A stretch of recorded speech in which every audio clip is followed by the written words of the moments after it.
आदरणीय बंधु माताओं व मेरी प्यारी बहनों, राधे राधे।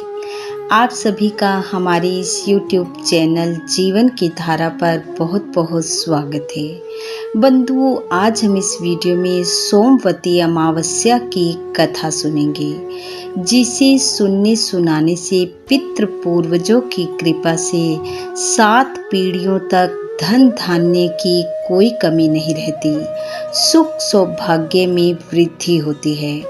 कथा सुनने के बाद यदि आप हमारे चैनल पर नए हैं तो कृपया हमारे चैनल को सब्सक्राइब करें, बेल आइकन को प्रेस करें ताकि हमारी वीडियो की नोटिफिकेशन सबसे पहले आप तक पहुंचे। वीडियो को शेयर व लाइक भी जरूर करें। बंधुओं, जब अमावस्या तिथि सोमवार के दिन होती है तो उसे सोमवती अमावस्या कहते हैं। अमावस्या तिथि पितृ पूर्वजों को समर्पित तिथि है। हमारे हिंदू धर्म में अमावस्या तिथि का बहुत अधिक महत्व है और उस पर यदि अमावस्या तिथि सोमवार के दिन हो तो उसका महत्व और अधिक बढ़ जाता है। इस दिन पितृ पूर्वजों के निमित्त किया गया दान पुण्य का कार्य मनुष्य को पीढ़ी दर पीढ़ी सुख सौभाग्य अन्न व धन को देने वाला होता है।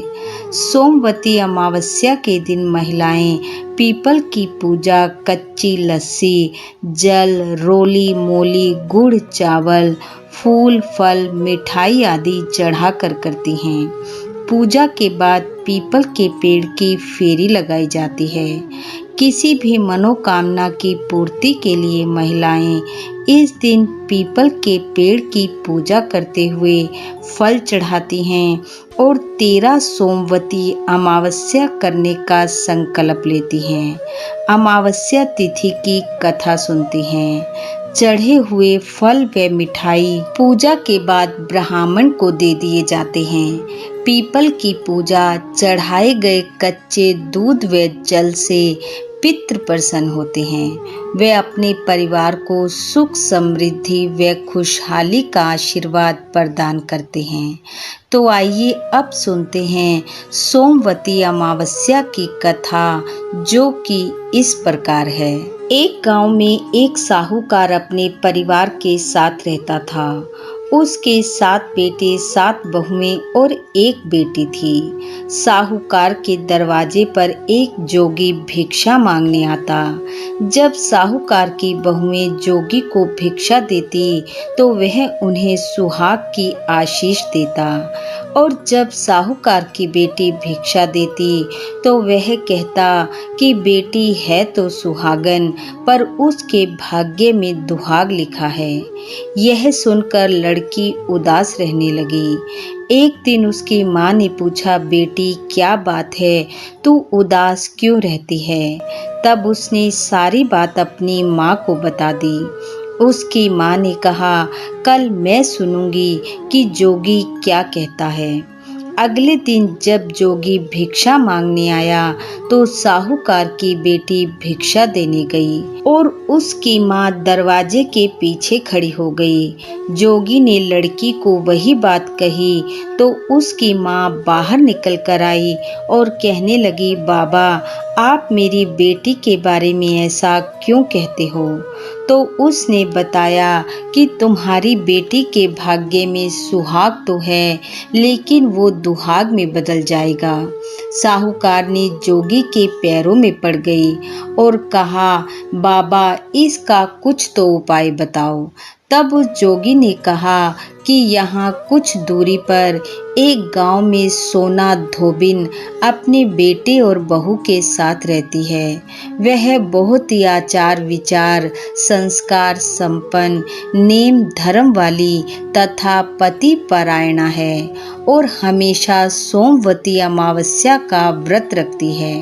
यदि वह इस कन्या के सेवा भाव से खुश होकर अपनी मांग का सिंदूर इसकी शादी के समय इसकी मांग में लगा दे तो इसका ये दुहाग सुहाग में बदल जाएगा, नहीं तो विवाह के समय सर्प के काटने से इसके पति की मृत्यु हो जाएगी। उस जोगी ने यह भी बताया कि वह धोबिन कहीं आती जाती नहीं है। यह बात सुनकर साहूकारनी ने अपनी बेटी से कहा कि तू सोना धोबिन के घर जाकर उसे अपनी सेवा भाव से प्रसन्न कर। अब कन्या सुबह जल्दी उठकर सोना धोबिन के घर जाकर सारा काम करके वापस आ जाती। एक दिन सोना धोबिन ने अपनी बहू से कहा कि आजकल तो तुम बहुत जल्दी उठकर सारा काम कर लेती हो। बहू कहने लगी, माँ जी, मैं सोचती हूँ कि आप जल्दी उठकर काम कर लेती हो, मैं तो देर से उठती हूँ। यह सोचकर दोनों सास बहू अगले दिन जल्दी उठकर बैठ गई कि बात क्या है।